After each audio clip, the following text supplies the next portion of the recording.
성경 보겠습니다. 히브리서 12장 2절 말씀 보겠습니다. 잘 아시는 히브리서 우리 요절인데요. 함께 보겠습니다.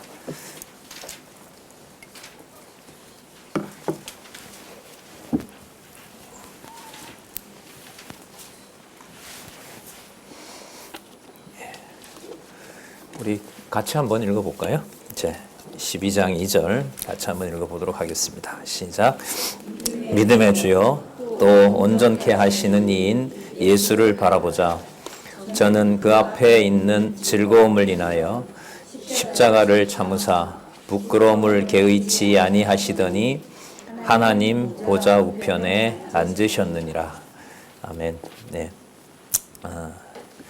오늘부터 우리는 이제 히브리서를 시작을 하게 됩니다. 지난 시간까지 우리는 교회 무장을 통해서 예수가 그리스도이심을 증가하시는 내용을 살펴봤습니다. 지난 시간에 우리가 빌레몬서를 마쳤죠. 빌레몬서를 마치면서 교회 무장을 통한 투쟁을 살펴봤었습니다. 교회의 진리에서부터 그 다음 교회의 생활 그리고 교회의 체제, 이제 가까이 있었던 체제로 보면 조직과 행정, 그 다음에 책무와 치리 이렇게 나왔었죠. 그 다음에 치리와 화평 이렇게 나왔어요. 그러니까 체제와 화평으로 끝난 교회 무장을 살펴본 거예요. 그런데 이게 체제와 화평은요, 이게 같은 말이에요. 왜냐하면 체제가 통치 체제거든요. 그리스도가 교회를 다스리는 체제이고, 디모데 전서에서부터 빌레몬서까지는 특히 강조한 부분이 말씀의 권위예요. 잘 아시는 디모데후서 3장 16절 잘 아시죠? 예. 고개를 한 3분의 1밖에 디모데후서 3장 16절 성경은 하나님의 그렇게 나오는 말씀이에요. 그 부분만 나올 뿐만 아니라 조직과 행정, 책무에 있어서 책무를 하시는 주체가 누구냐를 명시하고 있는 거죠. 하나님의 말씀은 교훈과 책망 이렇게 나오잖아요. 교훈과 책망과. 그러니까 말하는 저나 듣는 여러분이나 제가 말을 하고 여러분이 듣는 것은 너무나 피상적인 얘기인 거고요. 하나님의 말씀, 이제 드디어 말씀 운동의 요절이 나오는 우리 히브리서 4장 12절 곧 만나게 되겠지만요. 살았고 운동력 있는 말씀이 교훈하시는 거예요. 주체가 그러니까 성령이신 거죠. 자, 그 성령께서 교훈과 책망과 그 다음에 바르게 하는 거죠. 바르게, 올바르게 하는 거고요. 성경의 어떤 좀 무게 있는 개념으로 보면 정의롭게 하세요. 의롭게 하시는 거죠. 의롭게 하시는 거고, 그 다음에 바르게 함과 교육함, 바로 이렇게 연결이 되는 거예요. 자, 아까 체제와 화평은 같은 말인데 국가 체제인 거예요. 통치 체제예요. 그럼 그 체제의 그림자는 구약에서 여러분 이스라엘이라는 나라였고요. 오늘 둘째 시간 강론에서 살펴봤지만 이 지상에서는 에덴 동산 체제인 거죠. 옆구리, 아담의 옆구리에서, 남자의 옆구리에서 빼어서 하와를 만들었고, 하와가 저주를 받았지만 저주받은 내용 속에 보면 남자가 너를 뭐하리라? 다스리라 하는 그 통치 체제입니다. 그리고 이스라엘이라는 국가 체제로 이어졌고요. 이스라엘이라는 나라의 수도가 어디였었죠? 예루살렘. 바로 여러분 거기 예루살렘, 샬롬 우리 인사하죠. 그 이스라엘 사람들이 샬롬 이러는데 예루살렘은 평화가 머무는 곳입니다. 평화가 머무는 곳이기 때문에 바로 여러분 체제인 바로 예루살렘이 실체인 그리스도의 통치 국가가 되는 거고요. 체제가 되는 거죠. 그리고 그 체제는 진리의 말씀을 전하는 체제로 되어 있어요. 주체는 바로 진리의 말씀이 되신 거고요. 그 결과가 디모데 전후서, 빌레몬서 다음에 빌레몬서에서 제목이 뭐죠? 화평의 복음으로 무장하는 거죠. 그러니까 체제와 화평은 예루살렘의 샬롬과 그 결과인 바로 화평의 결과로 빌레몬서의 화평의로 무장케 하시는 것으로 정리가 된 겁니다. 자, 그러면 이제 히브리서에서부터 유다서까지 교회 투쟁을 통한 성취를 우리가 살펴보게 됩니다. 자, 교회가 투쟁한다는 의미가 무엇인지, 투쟁의 주체가 누구인지, 체제를 통한 무장에서는 우리는 주체를 확인을 했어요. 말씀이세요. 말씀이 그렇게 하신다는 거, 성령께서 그렇게 하신다는 거, 바울이 보낸 편지가 아니라 성령 하나님께서 감동으로 기록해서 보낸 바로 하나님의 말씀이 그렇게 하신다는 거 누구보다도 강조하는 내용을 살펴봤습니다. 그러니까 디모데 전후서 디도서에 보면 계속해서 나오는 말씀이 있죠. 변론하지 마라. 말싸움하지 마라. 굳이 증명하려고 하지 마라. 신화에 휘말리지 마라. 다른 것과 좀 요즘 하는 말로 이야기를 섞지 마라. 기다려라. 그리스도가 십자가에서 막 변명하지 않았다.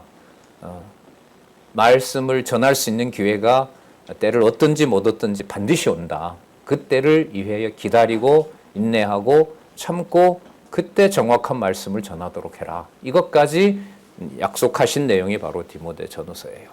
자, 그렇다면은 이 히브리서에서부터 유다서까지 교회 투쟁의 의미는 무엇인가?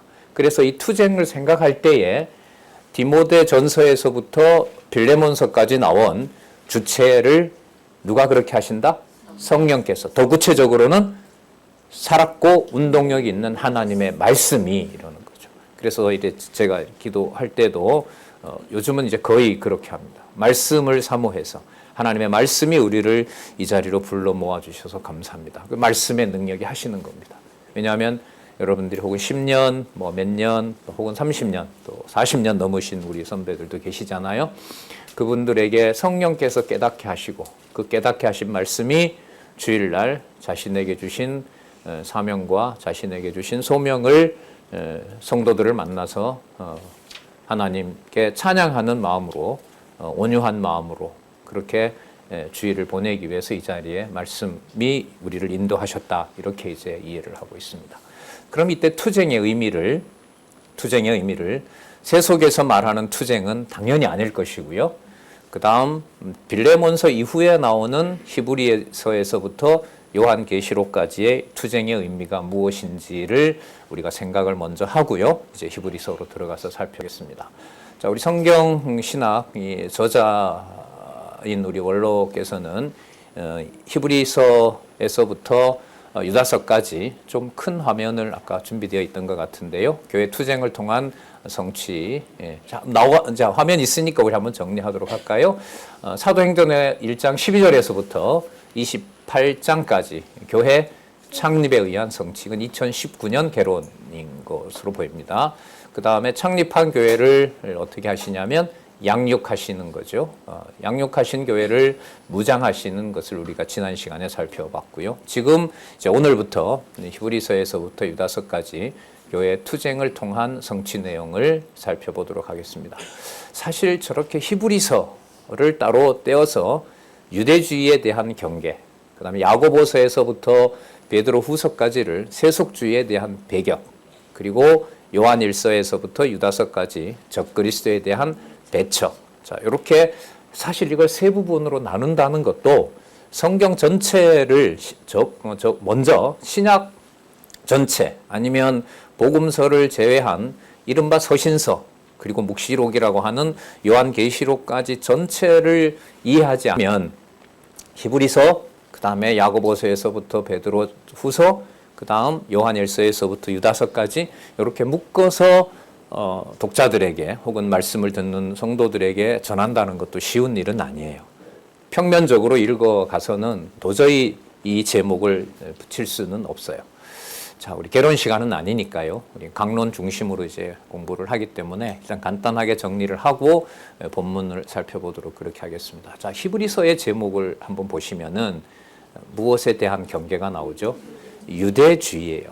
유대주의라는 말은 사실 본문에 나올까요? 안 나올까요? 유대주의는 안 나오죠. 안 나와요. 그렇기 때문에 여러분 의미인 거예요. 예, 의미인 거예요. 그러면 유대주의의 의미가 무엇인지를 설명하려면 사전을 찾아서 유대주의를 살펴보면 안 돼요. 참조는 할 수 있겠지만 모르겠어요. 챗 GPT한테 히브리서에 나타난 내용을 기반으로 유대주의가 뭔지를 만들어 보라 이러면 걔라 그래야 되나요? 그놈이라 그래야 되나요? 걔는 만들 거예요. 만들어 놓고 성경의 정보에 정확한 질문을 던지면 걔는 어쨌든 계속해서 정확한 요약을 해갈 겁니다. 걔는 묻는 대로, 넣어주는 대로 정확한 문장을 만들어내니까요. 자, 그건 여러분 저런 자료가 있기 때문에 가능한 거예요. 그래서 원본은 히브리서 전체가 유대주의에 대한 경계 내용으로 나와서 교회가 투쟁하도록 하는 실제가 여러분들과 제 삶에서 가정교회에서부터 일어나고 있는 거예요. 여러분 좀 심각한 문제 아니겠어요? 히브리서의 주제인 유대주의가 내가 시작하는 삶인 가정교회와 무관하다라고 생각을 하면 그거는 진리의 말씀과 내 삶이 관계가 없어지는 거죠. 이건 나름 심각한 질문인 거예요, 이건. 자, 둘째 시간에도 우리 장로님 그렇게 말씀하셨는데요. 자, 여기서 이제 유대주의가 뭐냐라는 걸 살펴보는 것은 지금 안내를 잘 해주고 밑에 세 가지 주제를 통해서 접근을 할 수가 있어요. 그런데 저기 보시면 똑같은 말이 계속 나오죠. 우월성이 계속 나와요. 그리고 또 주어가 보면 예수님이 나오고요. 그럼 두 번째도 예수님이 나오고요. 저 복음의 내용도 사실 누구죠? 예수가 그리스도이신 거잖아요. 예수님이 나오는 거죠. 그러면 유대주의에 대한 경계와 관련해서 가장 중요한 단어는 뭐냐면 예수가 누구이신가예요. 예수가 누구이신가. 자, 예수가 누구이신가 하는 것은 우리는 마태, 마가, 누가, 요한에서 우리는 전문가가 됐잖아요.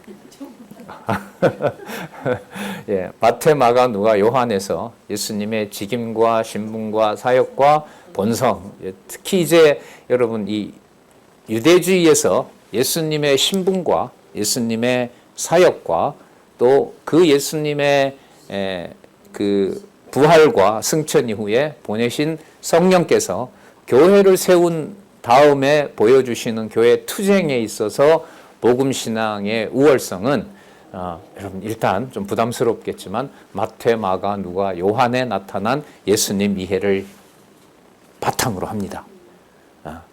예, 저 예수님에 대한 가장 많은 정보가 바로 마태, 마가, 누가, 요한에 나타나 있기 때문에 예, 너무너무 중요한 바탕이 되는 겁니다. 자, 그 바탕 위에서 우리는 히브리서 1장에서부터 6장까지 먼저 예수님의 신분의 우월성을 살펴보려고 합니다. 그리고 예수님의 신분이 이런 분이기 때문에 당연히 이제 논리적이죠. 그분이 어떤 일을 하시는 분이냐. 그게 여러분 교회의 투쟁이 일어나고 있는 거예요. 교회 투쟁이 일어나고 있습니다. 그리고 정황상 좀 이해를 돕기 위해서 이 땅에 속한 삶을 좀 벗어납니다. 그러니까 이 세속적인 삶을 평가하는 기준으로 히브리서를 이해할 수가 없는 거예요. 그래서 여러분 이 히브리서의 이 받아보는 사람들, 뭐 저자가 미상이라고 나오지만 어쨌든 대부분 사도 바울로 보는데요. 사도 바울이라면 또 뭐 그렇게 중요한 건 아닐 수도 있습니다만은 이 히브리서 내용에 보면 이건 함부로 쉽게 이 땅에서 이해할 수 없는 말씀이다. 너무나 딱딱한 것이고 이거는 우유를 어린아이들이 먹듯이 그렇게 먹을 수는 없는 것이다 라고 할 정도로 히브리서의 내용은 현실적으로 고난당하고 있는 유대인들이 수신자지만 그 수신자인 유대인들이 당하는 고난이 하늘에 속한 그리스도의 부활과 승천, 그곳에서 이루어지는 그리스도의 투쟁에 비하면 그건 아무것도 아니다. 그래서 여러분 히브리서 13장에 가면은요, 아들에게, 자녀에게 고난은 뭐 한 것이다? 복이다. 고난은 복이다. 이렇게 끝나는 것이 바로 히브리서의 유대주의에 대한 경계 내용입니다. 고난을 받지 않는 자는 누구다라고 얘기를 하죠? 사생자다. 이렇게 얘기를 합니다. 그럼 이 땅에 목숨을 유지하면서 살아가는 것 자체를 가치론의 맥락에서 보면 무가치하게 평가하는 거죠. 근데 무가치한 게 무엇이 있기 때문에 그렇다는 거죠. 하늘에 있는 절대 가치가 있기 때문에 그렇다는 겁니다. 그럼 여러분 이렇게만 얘기해도 육의 몸을 가지고 이 땅에 태어나서 지금까지 진리의 말씀을 듣도록 한 그 모든 과정을 투쟁의 맥락에서 본다라면 바로 유대주의에 대한 경계를 하나님께서 보여준 역사인 거죠. 그럼 히브리서를 공부하는 이유가 뭐냐면 우리 이곳에는 근래에도 있고 또 오랫동안 공부하신 분들도 계신데 동일하게 저를 비롯해서 태어나서 이 땅에 태어나서 그리스도의 통치를 받는 그 모든 과정들을 히브리서를 통해서 살펴보면 이 주제인 바로 유대주의를 경계하게 한 역사가 바로 그리스도에 의해서 지금까지 이루어져 왔고 지금도 그렇게 하시고 앞으로도 그렇게 하실 것에 대한 언약의 말씀이 되는 거예요. 예언의 말씀이라고 얘기를 하죠. 그럼 이때 여러분 유대주의는 바로 뭐냐 하면 자, 아까 유대주의에 대한 경계 중에 주어가 누구라고 그랬었죠? 예수님. 맞죠? 예수님. 그러니까 예수 그리스도 외에 어떤 다른 것도 추가하면 그게 여러분 유대주의가 되는 거예요. 이건 여러분 우리들한테 그래 말은 맞지만 진리는 맞지만 여기서부터는 그래도 너가. 그래서 우리 요즘 가장 민감한 말이 뭐냐면 명령하지 않는 거. 아까 오전 첫 시간 강론에서도 저자가 말씀하셨고요. 두 번째 시간도 그렇고 지난 시간까지 했던 것도 우리가 빌레몬서 뭐 하지 않는다? 명령하지 않고 자의로라고 하는 여러분 여러 문제가 있지만요.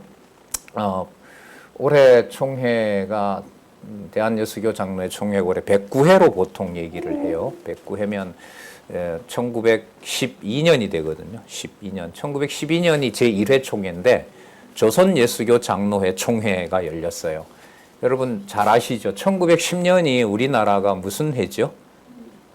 한일합병이잖아요. 뭘 잃어버린 해죠? 나라가 없는 거. 조선은 이미 망해버렸고 그리고 그 상하이 임시정부에서 대한민국을 선포할 때까지 지구상에 나라가 없는 민족이었던 거예요. 제가 한국교회사 배우면서 가장 큰 충격과 이 감동이 뭐였냐면 1910년이니까 1911년에 미국 선교사들에 의해서 7명의 목사님들이 배출이 됩니다. 한국인 목사님들이 목사 안수를 받아요.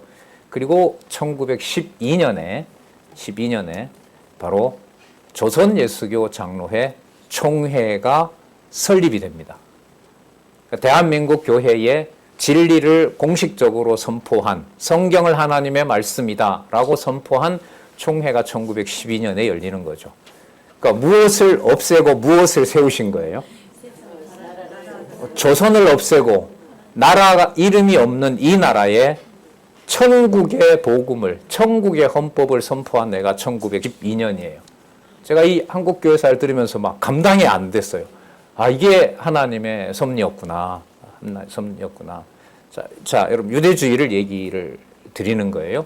유대주의는 주어를 보시는 것처럼 예수님의 신분과 또 예수님의 사역 그리고 보내신 보혜사 성령께서 교회 예루살렘에서부터 창립한 교회가 지금 한국에까지 여러분의 가정교회까지 이르는 이 모든 역사가 무엇을 깨닫게 해주는 거냐 하면 또 우리가 무엇을 잘못 알았냐 하면 예수 이외에 예수 그리스도의 통치 이외에 내가 뭔가를 집어넣으려고 했던 모든 역사가 오류였고 범죄였고 몰라서 했던 의도적으로 했던 욕심에서 했던 바로 그게 유대주의였다는 거예요.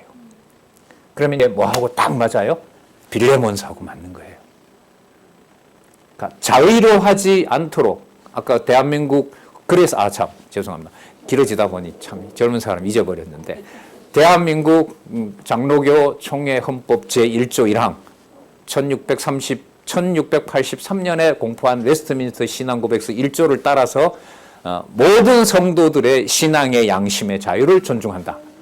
그렇게 시작하는 것이 여러분 장로교 헌법이거든요. 제가 봤을 때는 빌레몬서예요. 자, 빌레몬서에 나타난 바로 빌레몬서의 주제가 뭐라고요? 화평의 복음으로 무장하는 거죠. 자의로 신앙의 양심을 존중해 주는 거죠. 왜요? 그 사람의 인격이 중요해서. 그러면 오늘 처음 얘기했던 말씀이죠. 하나님의 감동으로 기록된 하나님의 말씀이 살았고 운동력 있게 그 사람에게 역사함으로 그 사람의 인격을 여러분 하나님을 경외하는 마음으로 두렵게 보는 거죠. 나에게 다가오는 인상과 상관없이. 그게 여러분 빌레몬서에서 말씀하고 있는 거죠. 전 진짜 처음에 이해가 안 되더라고요. 이런 바울이 이렇게까지 자세를 낮춘다. 이거 빌레몬이 얼마나 부담스러울까. 여러분 우리 원로께서 만약에 20살 된 애한테 막 아주 정중하게 막 이렇게 하면 여러분 옆에 있기도 좀 민망할 정도 아니에요. 사실 그런 분위기거든요. 이 빌레몬서가. 자, 이 빌레몬서에 바로 그러한 체제를 통해서 온전히 그리스도가 통치하게 한 이 체제가요. 그러므로예요. 그러므로 히브리서에 오면 예수 그리스도의 통치 외에 무엇을 섞거나 무엇을 더하거나 무엇을 빼고자 하는 의도가 있잖아요. 그걸 뭐라 부른다고요? 유대주의라 그럽니다. 유대주의라는 거죠. 그래서 육의 몸으로 이 땅에 고난받고 살아가는 이 수신자를 고난받는 유대인들인 거예요. 수신자는. 그리고 이제 교회가 고난받는 것과 관계가 되겠죠. 그 고난받는 것에서 이렇게 하면 고난을 덜 받는다. 이렇게 하니까 고난을 받지. 이제 본문에 나와요. 예수를 굳이 그렇게 믿어서 그렇게 고통받아야 될 이유가 뭐가 있느냐. 우리가 안 믿는 것도 아니지 않느냐. 그렇게 자처할 이유가 뭐가 있느냐. 안식일 날은 지켜오던 수천 년 전통대로 그냥 전통 조금 지키자. 그러면 유대인들에게 매맞을 이유도 없고 쫓겨날 이유도 없고 또 강당 빼앗길 일도 없고. 여러분 유대인들은 그 바벨론 포로 이후부터 지금까지도 유대인들 회당이 있잖아요. 유대인들 회당이 있잖아요. 예수님도 안식일 날 어디에 갔어요? 회당에 가서 거기 성경이 늘 있으니까 성경을 펴고 강론하셨잖아요. 거기에 모여야 거기에 갈 수 있어야 복음을 전할 거 아니에요. 그런데 예수를 믿는 자들은 오지 못하게 하는 거예요. 유대인들은. 자, 그거 안식일 지킨다고 한마디만 하면 된다. 그러면 그 자리에 너희들 초청할 것이고 가서 편안하게 전하면 되지 않느냐. 근데 왜 그걸 허용을 하질 않고 오직 그리스도 예수 얘기만 하느냐. 이게 여러분 히브리서의 본문에도 나오는 거예요. 그래서 빌레몬서 다음에 자의로 그리스도가 통치하는 오직 그리스도의 통치로 이루어진 평안의 상황을 훼손하지 않고 유지하도록 하시기 위해서 빌레몬서 다음에 바로 예수님의 신분, 예수님의 그분의 사역, 그리고 진리의 말씀이 얼마나 절대적인 가치인가를 깨닫게 하시면서 유대주의를 경계하는 내용이 히브리서에 나오는 겁니다. 그래서 빌레몬서 다음에 히브리서는 논리적으로 바로 정확하게 연결이 된다. 전 저기 제목 있잖아요. 예수 신분상의 우월성, 예수 사역상의 우월성, 복음 신앙상의 신앙상 우월성 저거 보고 저 내용은 왜 예수님이 나오니까 요한복음 읽은 다음에 히브리서를 넣으면 세 가지 주제가 전부 뭐로 되어 있어요? 예수님 이렇게 되어 있으니까 이거 편집을 하면 요한복음 다음쯤에 넣으면 되는 거 아닌가? 이런 건 여러분 너무 많아요. 너무 많아요, 사실. 그래서 여러분 이게 성경 의미 분석 성경 개론에서부터 창세기에서부터 계시록까지가 왜 그런 구조로 되어 있는가를 확인하는 것은 성경 신학을 특히 이제 연구하고 전달하는 사람들에게 있어서는 매우 중요합니다. 매우 중요해요. 그래서 교회 설립이 한 30년 지나는 어떤 교회에서도 다시 돌아와서 우리 뭘 공부할까? 우리 박홍기 목사님이 오신다는데 우리 뭘 같이 공부할까 이러다가 결국 선택하시는 거 보니까 개론으로 가자. 강론은 우리가 요즘 일상적으로 읽고 이러기 때문에. 그래서 여러분 저기 제목 있잖아요. 히브리서의 유대주의에 대한 경계 제목이 히브리서의 정확한 제목이 교회 투쟁의 맥락에서 맞느냐 이걸 확인하는 것이 무엇보다 중요한 것이고요. 저는 빌레몬서 다음에 왜 히브리서가 나와야 되는지를 여러분들에게 말씀을 드린 겁니다. 자, 그러면 여러분 예수님 이외에 예수 그리스도의 통치 이외에 뭔가 부족한이 있으니까 명령을 하는 거잖아요. 빼! 그거 하지 마! 그리고 해! 이거 아니겠어요? 그게 예수님의 통치가 내가 볼 때 불만인 거잖아요. 예. 하나님이 내 마음에 들지 않는 범죄가 되는 거죠. 성도들에게 죄는요, 성령이 그 안에 계시기 때문에 성도 인격 간의 범죄는 엄밀하게 말하면 없습니다. 누구에 대한 대적과 누구에 대한 반항이 되는 거죠. 그게 하나님에 대한 거죠. 창세기 3장에 여러분 기록되어 있잖아요. 쫓아내시면서 하나님이 뭐라고 하셨어요? 선, 악을 아는 일에 누구랑 같이? 하나님과 같이 되는 거죠. 그래서 여러분 일상사회에 있어서도 성도들의 범죄는 개별적인 범죄 국가가 알아서 하죠. 민법이 알아서 하고 형사법이 알아서 하겠죠. 하지만 신앙의 맥락에서 봤을 때 가정교회에서부터 대인 관계의 범죄는 존재하지 않습니다. 왜냐하면 모든 범죄와 실수는 누구를 향한 것이기 때문에 창조주 하나님에게 관련된 거기 때문에 그렇습니다. 그래서 우리 성경 개론 4쪽에 나오는 죄인의 눈이라고 하는 것은 참 인간적으로 보면 너무 부담스러운 말이에요. 사람이 해결할 수가 없어요. 그 말의 깊이를 이해해 간다는 것도 의미가 저는 없다고 생각을 합니다. 아주 엄격한 개념인 거죠. 그러면 여러분 그리스도의 통치 외에 내 마음에 들지 않는다고 빼라, 넣어라 라고 하는 것은 뭐하고 관계가 되냐 하면은요. 히브리서 다음에 무슨 내용 나오죠? 순서가 히브리서 다음에 긴장이 좀 올라가요. 좀 내려시고요. 죄송합니다. 뭐 저렇게 부담되는 얘기 해놓고 예, 히브리서 다음에 무슨 내용 나와죠? 야고보서죠. 자, 야고보서에서부터 베드로후서까지가 뭐냐면 세속주의에 대한 배격이에요. 세속주의가 나와요. 여러분 세속주의는 거룩한 것이 훼손되는 거거든요. 세속이라는 말은 거룩한 게 훼손되는 것이 세속주의인 거예요. 그럼 여러분 이게 연결이 되죠. 예수 그리스도의 통치 외에 그 예수 그리스도의 통치가 마땅하지 않아서 이렇게 저렇게 넣어라 빼라라고 하는 그래 성도의 양심의 자유를 훼손하는 그것은 명령하는 자가 자기 목적이 있는 거예요. 왜? 자기 기준에 맞지 않는 거죠. 그리고 자기 이득에 반하게 돼요. 그러면 이렇게 해라 저렇게 하라는 명령이 가는 거죠. 그러면 자기 기준이라는 말은 그리스도의 몸된 교회를 위한 것이 아니라 누구의 이익을 위한 거예요? 자기 이익을 위한 거죠. 그게 여러분 세속주의예요. 따라서 그리스도의 통치를 받아들이지 않는 것은 필연적으로 자기 유익을 구하는 거기 때문에 어디로 갈 수밖에 없다? 세속주의로 갈 수밖에 없어요. 따라서 다른 어떤 여러분 성경 본문의 논리적 구조보다가 성도들의 투쟁, 실질적인 삶과 관련해서는 히브리서에서부터 유다서까지의 이 논리적 연결은 너무너무 엄격합니다. 엄격한 게 맞는 것 같아요.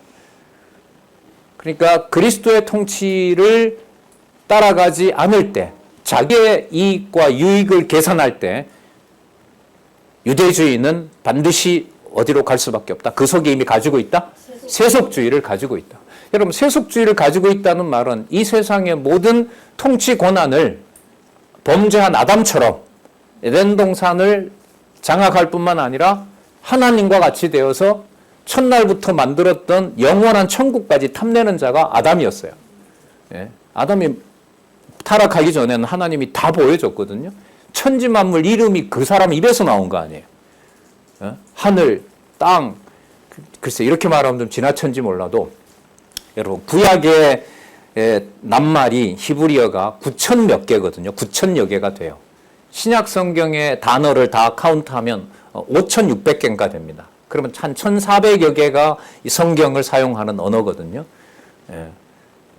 아담이 모든 만물에 이름을 지었다고 하는 말은, 죄송합니다. 이 어른이, 이 할아버지가 창세기부터 계시록까지 앞으로 사용할 인간들의 언어를 다 뭐 한 거예요? 맛을 본 거예요, 이 사람이. 모든 만물의 운행을, 사물들을 자기가 지칭을 해버리잖아요. 그러니까 창세기부터 영원한 하나님의 신성을 알고 있다라고 로마서에 나오거든요. 그러나 하나님을 경배치 않았다라는 말씀이 나오죠. 그러면 여러분, 인간의 욕심이라는 것이 타락한 아담의 경우로 본다면 천지 만물의 주관자가 되고 싶어 하는 거죠. 욕심을 단지 개인에 대해서 내는 것도 없어요. 이런 의미에서 교회는.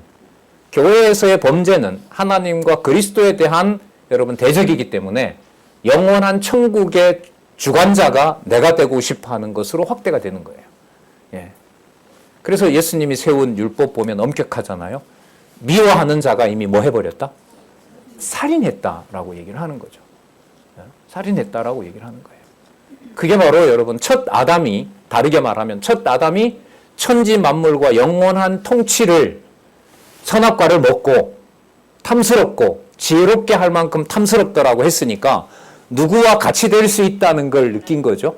영원한 신, 창조주와 같이 됐다는 유혹에 빠지는 거죠. 자, 무슨 말씀 드리려고 하냐면 바로 이러한 단순한 세속적인 욕심은 바로 교회를, 좀 거칠게 말하겠습니다, 통째로 음녀와 짐승 권세처럼 집어삼키려고 하는, 가정교회를 장악하려고 하는, 요한 1서에서부터 유다서까지 제목이 뭡니까? 적그리스도가 되는 겁니다. 적그리스도가 되는 거예요.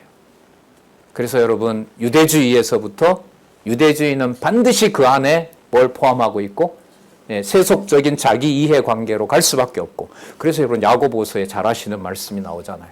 그 야고보서 분위기가요, 이것도 유대인들이 수신자들인데 야고보서의 감정이 끝까지 올라가 있어요. 이 전체 분위기로 보면, 화가, 감정으로 보면 거의 머리끝까지 올라와 있습니다. 그래서 그 문장 틀을 보면 계속 의문문이에요. 의문문이에요. 예를 하나 들어볼까요? 사단도 하나님 앞에서 뭐하니라? 떠느니라. 사단도 하나님 앞에서 떠는 신용을 한다는 거예요. 하지만 사단에게는 처음부터 살인한 자이기 때문에 하나님을 경외하고 하나님을 찬양하는 마음을, 믿음을 사단에게는 주질 않았어요.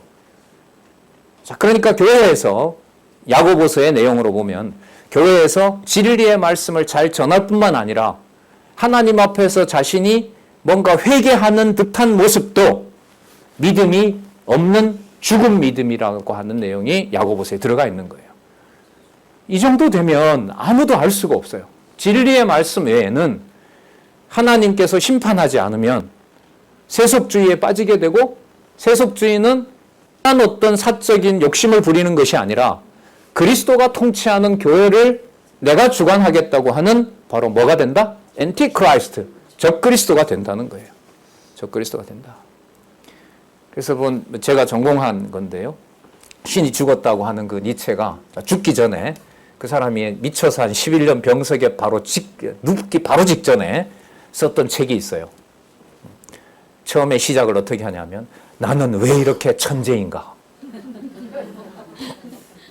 나는 왜 이렇게 천재인가? 뭐냐면, 남들이 볼 수 없는 것을 왜 이렇게 보고 나는 이렇게 괴로워해야 되는가? 나는 왜 운명인가? 근데 그 책 제목이 뭐냐면 적그리스도입니다. 안티크라이스트라는 말이 영어인데요, 그 요한계시록에 나옵니다. 적그리스도라는 말을 그대로 따와서 제목을 붙인 거죠. 그 사람이 봤을 때는 루터 교회 목사의 아들로, 아버지는 5살에 돌아가시고, 그 엄격한 엄마의 율법과 그렇게 자기를 돌본다고 했던 누나, 그 사람이 그렇게 회고해요. 그게 얼마나 그 율법이 얼마나 자기를 억눌러 놓았는지 이런 회고를 합니다. 나는 이 세상에 다시 태어나도 딱 만나고 싶지 않는 두 사람이 있다. 우리 엄마와 우리 누나다. 뭐 때문에요? 율법 교육 때문에. 율법 교육 때문에. 그렇게 이제 회고를 해놨습니다.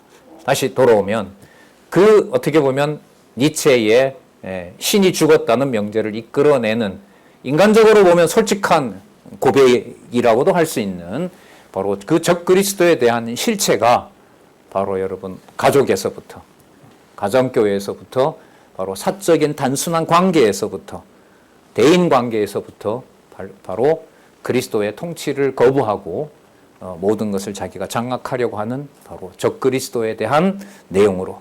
그래서 여러분 히브리서에서부터 유다서까지 공부하시는 내용은 어떤 뭐 거대한 어떤 이론을 축적하고 어떤 뭔가 지식을 충족시키고, 물론 여러분 지식도 사실 놀라워요. 이 히브리서 내용이 제가 아까도 말씀드린 것처럼 이거 요한복음 읽고 히브리서를 탁 붙이면 참 좋겠는데, 이런 생각이 들 정도로, 왜 다 예수님 이렇게 나오기 때문에. 그래서 여러분들에게 히브리서에서부터 우리 유다서를 공부하는 동안 유다서에서 딱 종점을 찍고 교회 승리를 그리스도가 주관하시는구나, 이 땅에 히브리서에 있는 대로 고난받는 것이 영원한 천국의 영원한 생명, 자, 아담에게 주지 않았던 영원한 생명 실과를 주시는 바로 승리가 요한계시록에 나오는 그 다리 역할을 우리가 히브리서에서부터 유다서까지 앞으로 살펴볼까 합니다. 그래서 유대주의와 세속주의와 바로 적그리스도는 뗄 수 없는 개념이고 어느 것 하나가 따로 존재하는 것이 아니라는 것입니다. 그래서 빌레몬서에서 말씀했던 바로 교회 무장을 진리의 말씀으로 주관해 주지 않으면, 주관해 주시면 유대주의도 넘어서게 해 주시고 세속주의도 넘어서게 해 주시고 적그리스도가 되는 행위도 넘어선다라는 약속의 말씀으로 봤고요. 반대로 말하면 이 육의 몸을 가지고 이 땅에 사는 동안, 이게 내용이 무슨 대상이 외부인들이 아니잖아요. 교회에 있는 지체들에게 쓴, 형제들에게 쓴, 자녀들에게 쓴 말씀이기 때문에 유대주의가 뭔지를 깨닫는 계기가 되시고, 바로 그게 세속주의가 지배하고 있고 궁극적으로는 그리스도를 대적하는 내 본성을 하나님께서 말씀으로 주관해 주지 않으면 안 된다는, 또 그 현장을 깨닫는 그런 교회가 됐으면 참 좋겠습니다. 그래서 여러분 히브리서에서부터 지금 한 10분 남았는데요. 이 본문이, 여러분 책을 안 가져오셨을 텐데 우리 다음에 하도록 하죠. 히브리서 요절을 다시 한번 읽고 확인을 하고요. 마치도록 그렇게 하겠습니다. 히브리서 12장 2절 한번 볼게요. 자, 조금 전에 말씀드렸던 것을 바탕으로 해서 이 요절이 바로 유대주의에 대한 경계와 왜 연결이 되는지 지금까지 설명해 드린 걸 가지고 좀 이렇게 연결시키면서 같이 보셨으면 좋겠습니다. 자, 같이 한번 또 읽어볼게요. 히브리서 12장 2절입니다. 시작. 믿음의 주요 온전케 하시는 이인 예수를 바라보자. 저는 그 앞에 있는 즐거움을 위하여 십자가를 참으사 부끄러움을 개의치 아니하시더니 하나님 보좌 우편에 앉으셨느니라. 십자가를 그 앞에 있는 즐거움으로 인하여, 기쁨을 인하여 무엇을 참으셨다고요? 십자가를 참으신 겁니다. 십자가를 참으시고 부끄러움을 개의치 아니하셨다. 여러분 이 내용하고요, 이 내용을 이해할 때 디모데 전후서에 에베소 교인들이 다 바울을 버리고 또 감옥에서 죽어갈 무렵에, 순교할 무렵에는 누구까지? 동역자까지 다 떠나는 것과 예수님께서 십자가를 지시고 이 본문에 의하면 눈으로 볼 때는 부끄러움이 맞죠.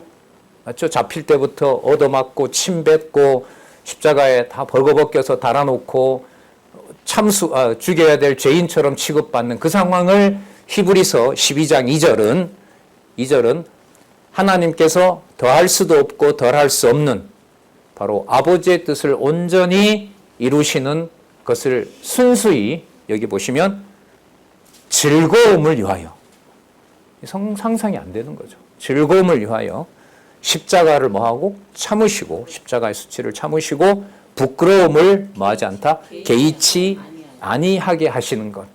여러분 이게 바로 예수님의 신분과 사역의 우월성인 거고요.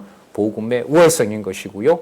그 출발은 여러분들 같이 육의 몸을 부대끼며 살아가는 성도에 대한 성도의 양심을 개입하지 않는 그리스도의 통치를 먼저 보는 바로 그 현장에서부터 유대주의를 극복하게 하신다는 말씀으로 오늘 개론을 여러분들에게 말씀을 드렸습니다. 예, 진짜 늘 말씀드리지만 읽어보고 싶으시죠? 히브리서. 예. 그래서 같이 혼자 공부하기가 어려울 수 있어요. 우리 같이 공부할 때 그 부분에 집중해서 같이 이렇게 제가 진도를 좀 빨리 나가지 않으니까요. 본문 하나하나 공부하시면서 서로 토론도 하시고 우리 지금 변경되는 교육 그 시간에 보면 그 성경 강론 집에 대해서 논의하고 토론하는 시간도 있잖아요. 그때 서로들 진리 안에서 교제하는 좋은 시간들이 마련됐으면 참 좋겠습니다. 조금 일찍 마치도록 하겠습니다. 기도하겠습니다. 하나님 아버지 감사합니다. 주신 말씀이 너무나 권위가 있어서 귀와 또 우리의 마음으로 받아들일 수 없음을 진심으로 고백합니다. 하나님의 말씀을 하나님이 주시고 우리가 받기만 하면 되는 것이라는 이 오류를 또 다시 한번 이 시간에 깊이 깨닫게 해주셨습니다. 간절히 원하옵고 원하옵나니 우리의 아버지이시고 우리의 생명이신 여호와 하나님께서 주 예수 그리스도가 십자가를 기쁨으로 인내하게 하신 사역을 우리는 성경을 통해서 들었습니다. 그에 대한 믿음을 우리에게 허락해 주셔서 우리에게 주신 이 땅의 삶이 얼마나 영광스럽고 얼마나 그리스도의 통치가 깊이 있고 오묘한지 늘 깨닫는 주의 지체들 또한 동역자들 또 진리의 말씀을 안내하는 귀한 사역자들이 될 수 있도록 하나님 우리를 인도해 주시옵소서. 간절히 원하오며 예수님의 이름으로 기도드렸습니다. 아멘.